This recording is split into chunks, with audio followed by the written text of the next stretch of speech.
Welcome to the Cauldron. We're serving up our thoughts about neurodivergent life, business ownership, and ADHD-friendly systems. Let's see what's bubbling today. So this is part 2 of our conversation on overstimulation. And in our previous episode, we talked about what overstimulation was.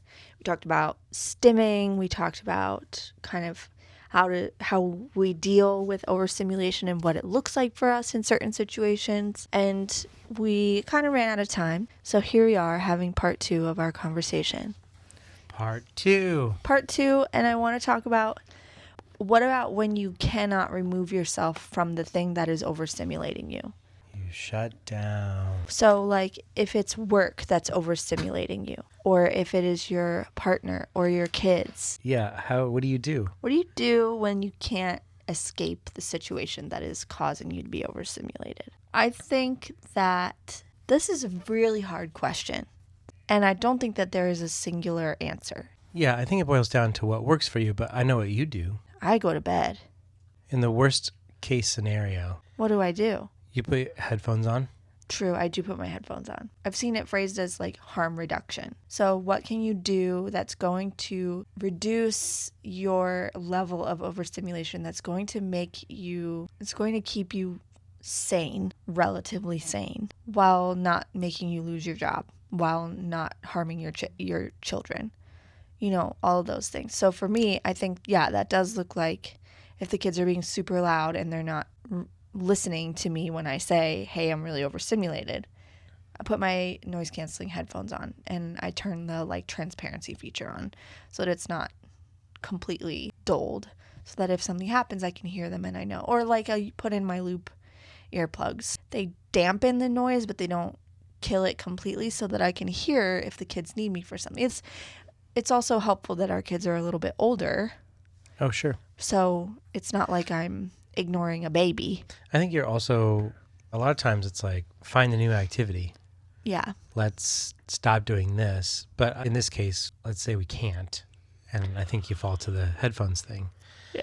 I know for me at work, I'm also attempting to use noise canceling buds, but it's incredibly difficult with a customer coming up who needs to talk. So sometimes that looks like, let's go outside.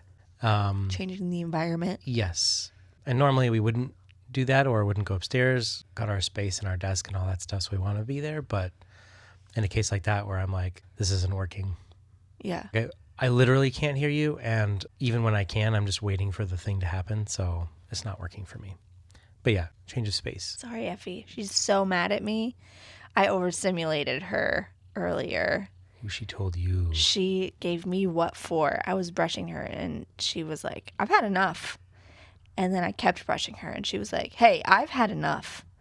And then I kept brushing her and she was like, I'm going to bite you now. She gave you the love bites. A couple times. And then she left.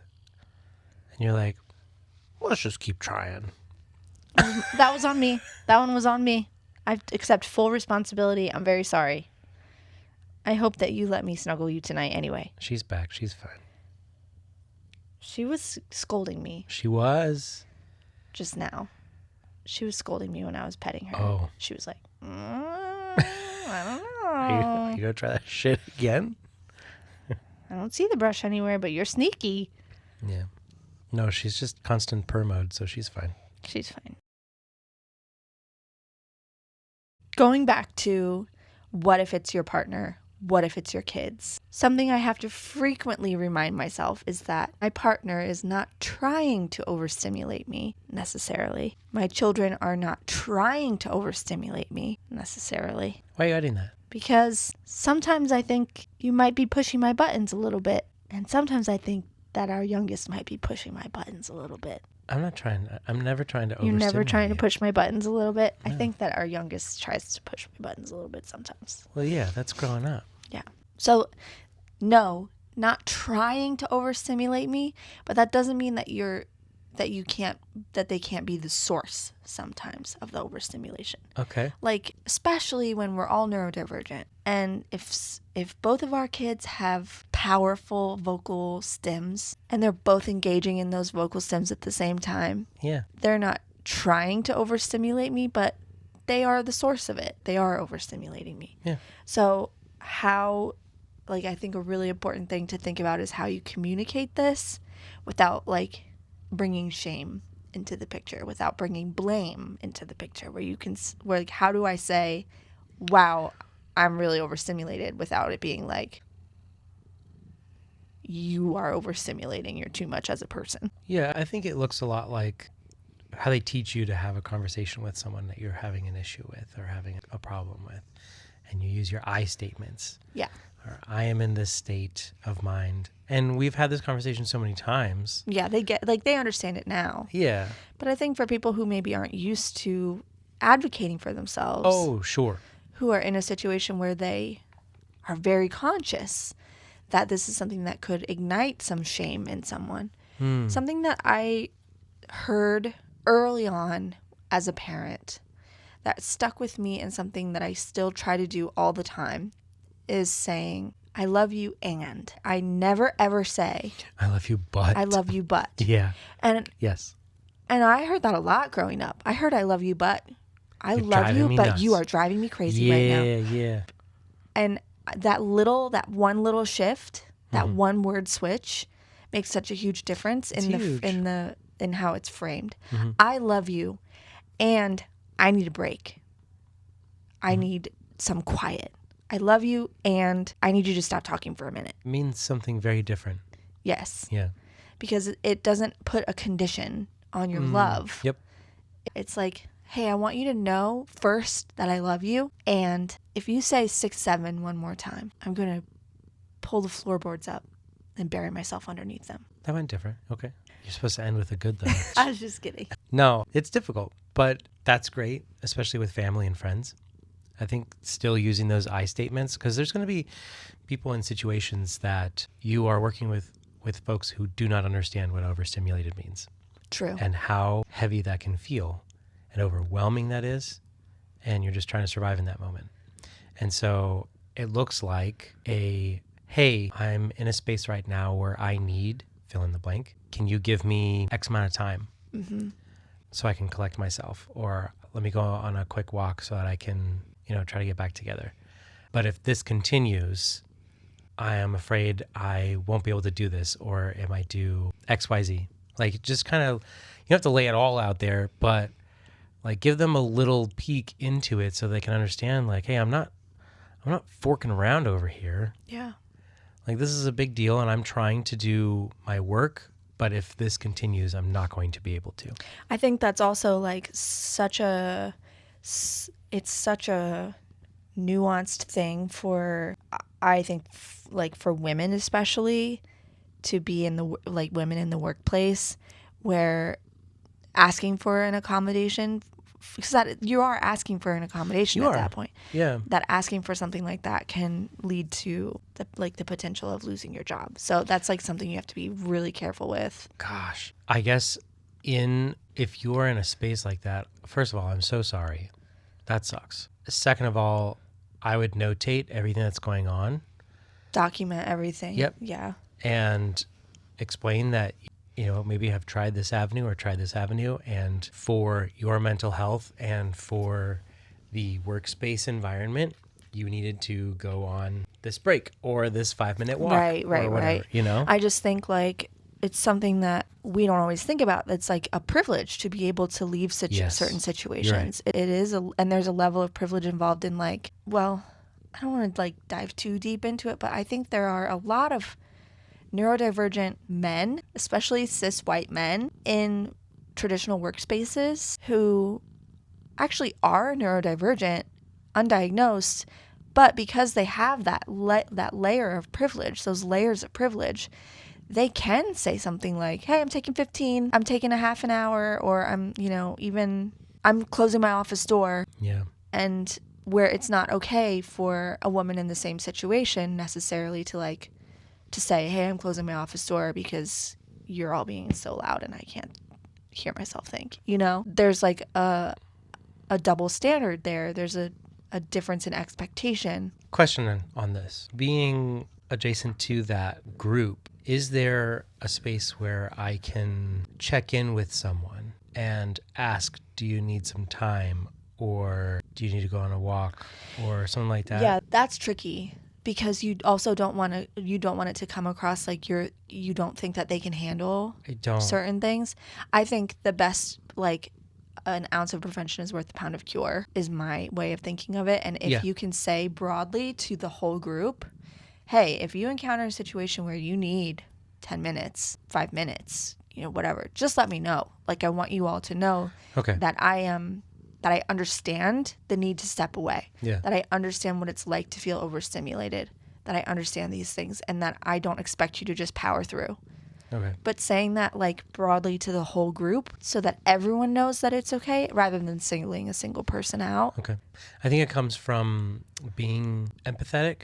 Right.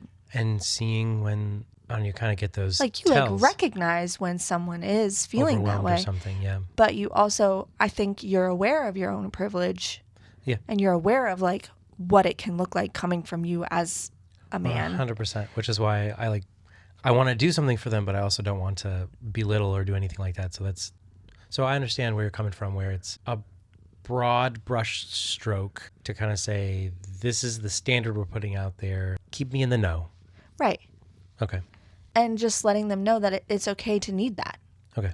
And I think that brings up an important point about accessibility more broadly when it comes to things like overstimulation and needing accommodation for that and for other things related to being neurodivergent or related to any disability, really, because not everyone can accommodate their needs, whether it's in the workplace or at home or wherever they are.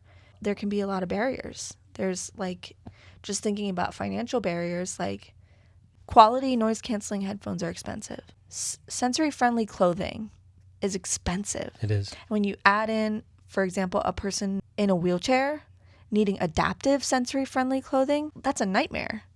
To find that at an accessible price point, it's like almost impossible. And then any other like accommodations that require a product or require like buying something or replacing something, that's just a financial barrier that people encounter that, like, I don't know how to fix that. I don't have a solution. I just think it's important to bring awareness to like how many things can be in the way of a person being comfortable just existing in their workplace or in their home. Yeah. And when you layer on the expectations that bosses have, that family members have, it can just be really overwhelming to exist. And I think we don't like to talk about that. People don't like to think about that. It's hard. Because part of it is I don't have a solution. Yeah. If I had a solution, I would talk about it all day long. Well, I mean, something that comes to mind is like you start small. If you don't have the ability to get full-on noise-canceling headphones or earbuds, you start with the loop, or you go with just the earplugs, which is what I was using at work. Now, that was a safety thing, where the earplugs, which we could use. But it got to a point where I was able to save up and invest in that, and now use them for other things, which would be great if you can do that. But I think to at least look for options. Yeah. And I think also there's something to like having a formal diagnosis here, which I think we talked about last time, that if you have a formal diagnosis, then you have an avenue for asking for accommodations. True. And that might be my work provides earplugs. If you're working in a loud environment, if you're working in an open floor plan office, God forbid you're working in an open floor plan office and there's just noise everywhere and you're trying to do your work. I don't think that's a stretch for a workplace to provide earplugs in a situation like that. A lot of workplaces provide other equipment. It depends on the workplace, of course, but don't just take an L. Look at your options. Yeah, look at your options. You deserve it. What sucks Tell me. is that it always falls on the person to do the advocating for themselves. Yeah. It always falls on them. And as a person who's already overwhelmed, already overstimulated, someone who's already barely functioning in their work environment, like asking them to do the paperwork of, going to HR and asking for these accommodations. That's the hard part. It's so hard. It is. And then you don't want to do it wrong because you don't want to set yourself up for, you're putting yourself on the radar or something like that. Yeah. So that's tough. What I think we need to be calling for is systemic change. Yeah. Or I'll bet that there are like a couple r/, Oh, yeah, little subreddits. that are like your HR away from HR for like accommodations and stuff I'm like sure that. there are. I wonder if we could like there's find a few gotta of be. those. Yeah. Yeah, there's got to be resources out there. Yeah. What are some misunderstandings around overstimulation? I feel like we've talked about this before also, but people thinking that you're being dramatic, Oh, yes. like that was my whole childhood. Yeah. Why are you so dramatic? Why are you such a crybaby? I don't know. 'Cause Yeah, there's like okay. a million Yeah. sensory stimuli happening all at one time, and I can't make sense of all of them. I'm really overwhelmed, so I'm crying. So that's a big one. People thinking that you're being dramatic. People saying something like, I don't think it's that bright in here. I don't think it's that loud. I don't think there's that many people in here. Just completely invalidating. how you're Completely feeling. invalidating. Yeah. Or another invalidation is like looking around and being like, well, everyone else is fine. This doesn't seem to be bothering anyone else. I think some people do that to themselves as well. True. While they are overstimulated. Yeah.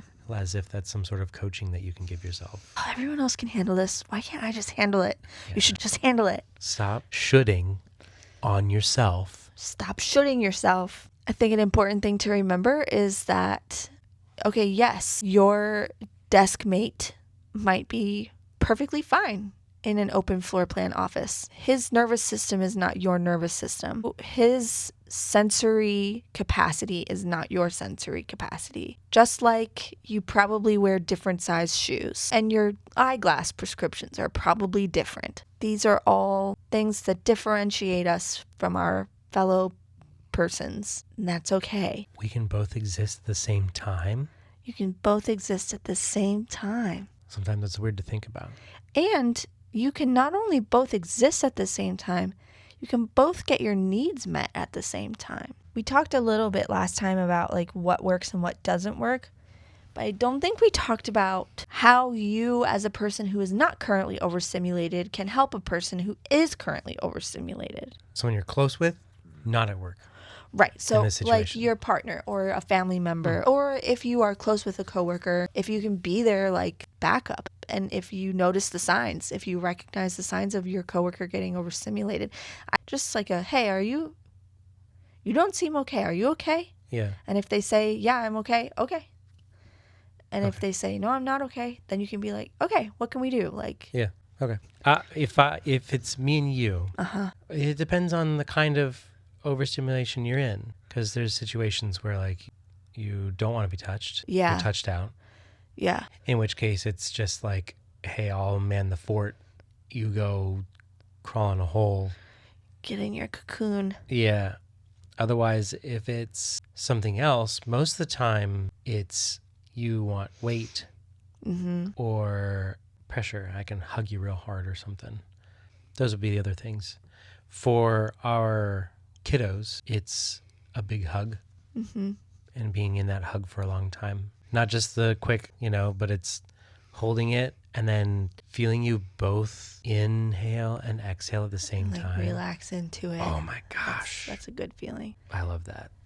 I think our oldest is becoming, her like coping mechanisms are similar to mine in that she really likes a dark room and quiet.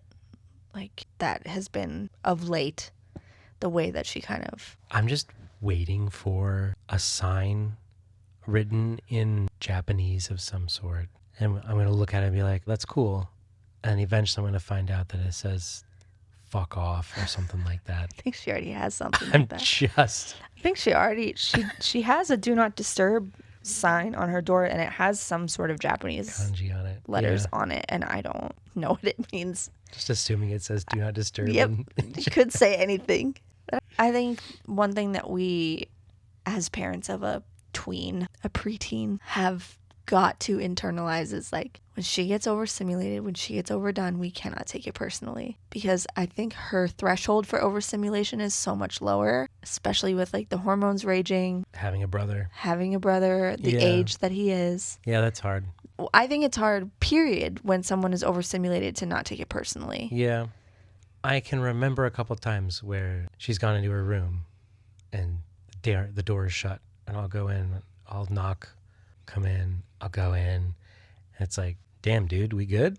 Like, what happened there? She just hit the wall. I just asked what cereal you wanted. Like, what's going on? All right. Okay. Take a breather. But even me, I know I get overstimulated and I absolutely shut down sometimes. Yeah.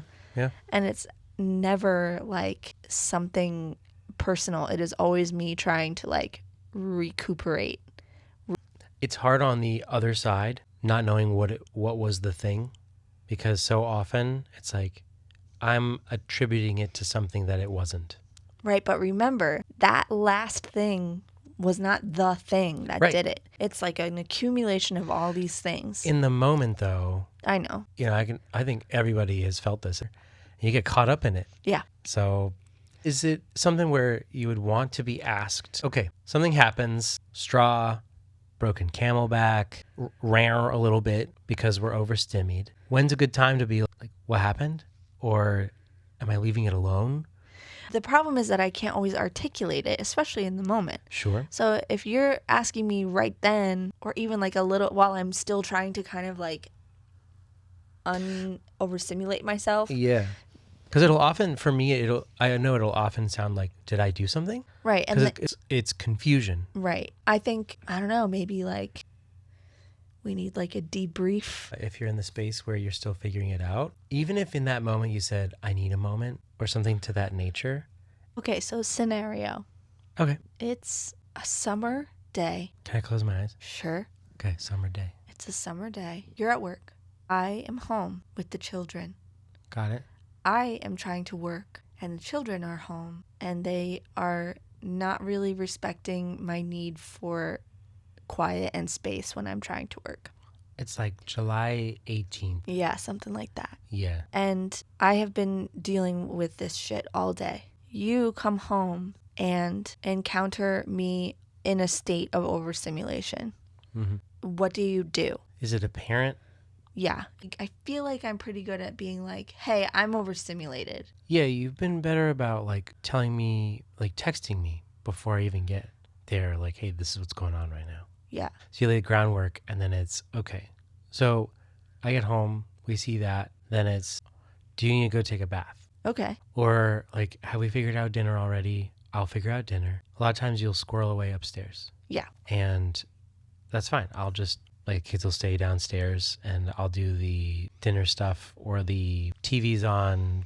We're just hanging out downstairs while you. And I'm literally laying in bed with the fan on, and I'm like this, just being quiet. I think dark. you should do that. I don't think that happens every time. No, it doesn't. No, a lot of times you end up scrolling. Oh, I do end up scrolling sometimes. True.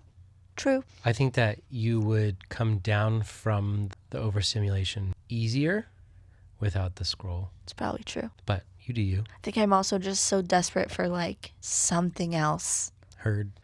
Everybody listening to that moment is like, yeah, nah. Heads are nodding. When you come home and I'm in a state of overstimulation, what I can't answer is what's wrong or what happened, other than me saying like, I'm overstimulated. I cannot be relied upon to be like, well, this happened and then this happened and then this happened. All I have is I'm overstimulated. The dam's breaking. Yeah. And you're trying to hold it together. Right. Yeah, it's too late for that.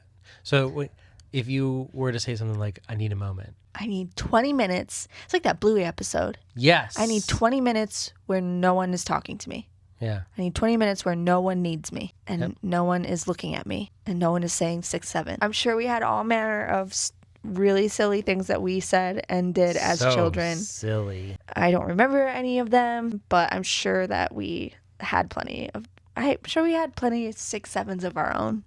I think I have been in like a perpetual state of overstimulation for the last 2 years. I was going to say week and a half. I feel like, do you remember when the kids were little, when I was still nursing our youngest and our oldest was a toddler and just climbing on me all the time? And I feel like that again. I feel that like touched outness again. And I don't even have nobody's touching me. Yeah. I don't know where that's coming from. Everything is like too much. I think it still boils down to the amount of spoons you have. And I was going to make like a video game reference. When something is zeroed out, a lot of times the other things that you have decrease so much faster. Mm. And so I'm thinking about your exhaustion, or you had to put on a face for this meeting or that meeting, whatever the case is. Like, you did all that and you've used up everything. And now, like, kind of on edge, because it's like, if anything else happens, So, like, one more thing. so help me. And, you know, I think that's really true.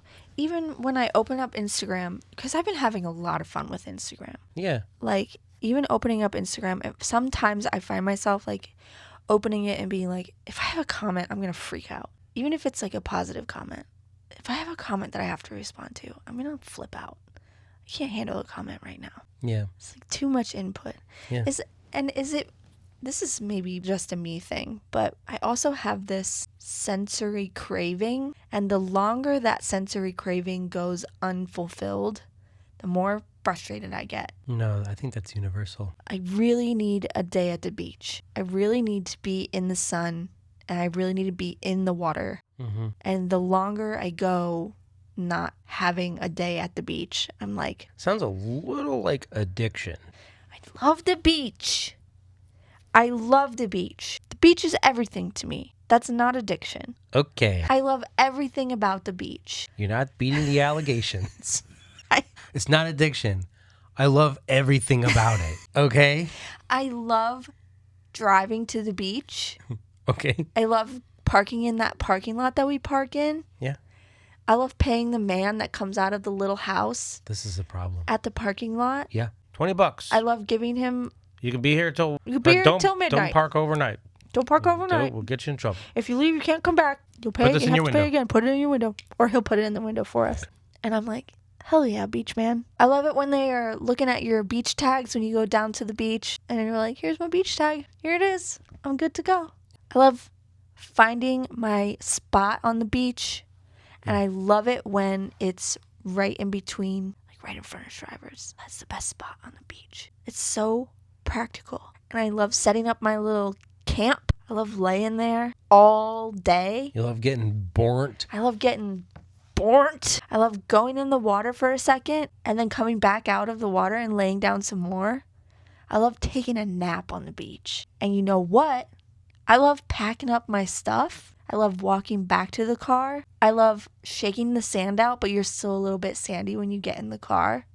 I love that. That's crazy to me. I love driving home from the beach. I love the post-beach everything shower. Okay. The post-beach everything shower. Aloe gel. Yeah. Necessary Afterward. every time. I love that. There is like nothing about a beach day that I don't enjoy. I never liked the bathrooms. I love the bathrooms. This is addiction. I love the bathrooms on the pier specifically. Yeah. I like the new ones that they built too, but I love the Music Pier bathrooms. Yeah. And you know why? Because everyone in there is like waiting their turn. They're like, oh, I love your swimsuit. Oh, that's not my experience. No. Okay, that checks out for me then.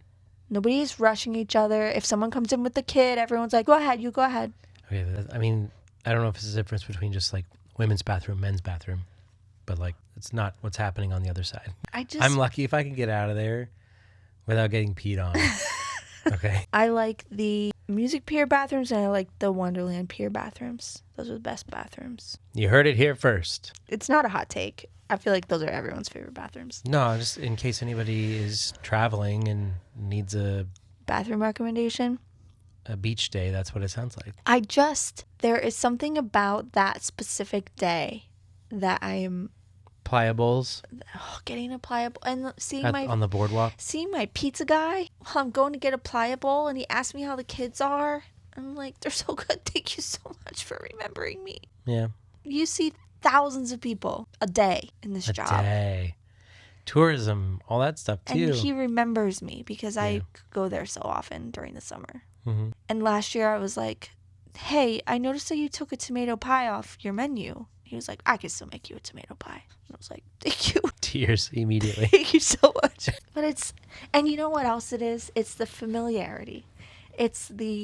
I have been going to this beach since I was 2 years old. I know where everything is. I if I don't know where something is, I know where to go to find out where it is. I'm so comfortable there. I feel very safe there. And that's why I don't like going to other beaches. I just like the one. I mean, I like the other beaches, but it's tiring for me to go to a new beach in a way that going to my beach is like energizing to me. Yeah. OC&J? OC&J every day. And that feeling, I have to go all winter without it. Yeah, okay. So maybe not addiction, but the craving. It's this ongoing craving your body has, and there's no replicating it. No. And so I have to wait. I just have to wait. And if it's a particular day where that's front of mind and you get a gust of cold wind. Oh my God, if I feel cold. Blows in. Or like even today, I was craving it today because yesterday we had beautiful weather yesterday. We did. Yeah. And I was like, oh, this would be such a good beach day. This would be a perfect day to go to the beach. I can't because I'm working. But this would be a perfect day to go to the beach. And then today I woke up and it was like rainy. Oh, yeah. And I was like, this is hell. I live in hell. But in the case like that, you are more I'm susceptible irritable. to. Yes. Yeah. Because I'm that much further away, I feel, from what my body needs, which is a day at the beach. Got it. Loud and clear. I'm just a lizard. And hot-blooded. No, they're cold-blooded. Cold-blooded. I'm just a glorified lizard. I need a hot rock to lay on, and I need the sun beating down on me. She needs the sun beating down on me. That's what I need. Yeah, I get that. I mean, I don't get that. I mean, I would be there. I support you in that. You don't get that feeling about any place? Well, I'll be in the tent trying to read a book. No, I know you don't feel that way about the beach, but is there a place that you feel that like, I need to be there, I need to feel that right now or I'm going to die? You don't feel that? No, not about any places. I don't have any places that are calling for me. I like to travel, so I think the thought of just going somewhere I have no idea. When we're on road trips and we're going through a town that I've never seen before and it obviously has a coffee shop on the corner that people are frequenting or whatever, that's probably the closest I feel to what you're talking about. Why are they going there? I wonder what it tastes like. Is it good coffee or is it just ambiance? Is it a particular drink? What are they known for? The barista in the shop, what do they enjoy making? Is this where they want to be, or is it because they're trying to pay for their Call of Duty habits? Like, what are we doing? That's what I love. I love lamp. Are you just picking things in the air? But yeah, no, that's your thing. And I try to, I support you in it. I'll drive you there. I know you will. And you'll sit in the tent. Yep. And I'll remind you to put on some flippin' frackin' sunscreen. I'm sorry. It's all right. I was pretty good last year. Much better last year. We've had a couple years of... No, I think the year before last year was the year that I got that really bad burn right at the beginning of the summer. Yeah. And after that burn, I was very careful the rest of the summer. Okay. But that was the year where I was like... That was brutal. But what it was is I went in May. And it was only like 72. And there was a breeze. So I didn't feel hot at all. Right. And I fell asleep on the beach. And I didn't feel hot. Like nothing woke me up. And so I was just laying there for God knows how long. Because I was listening to the same Caroline Polachek album on repeat. Over and over and over and over. And so again. I fell asleep in one song and I woke up in another song, but I don't know how many album repeats were in between that. So I genuinely have no idea how long I was asleep turn your out head there. And then go right back to sleep. Exactly. Yeah. That's exactly right. And I was very burnt. Yeah. And I was kind of mad at myself for that. But I learned my lesson, I guess. I hope. I think. Anyway, let's close her out. Overstimulation. It's a real thing. It is. It's a physical thing. It is not your fault. It is just a fact of life. Learning your own patterns and recognizing your own signs can help a lot with mitigating overstimulation, but it is okay to need what you need. It doesn't make you too sensitive. Yeah. Those are my closing thoughts. I like that. Find ways to protect yourself. Find people, if you can, who will see these things with you and for you and make that team.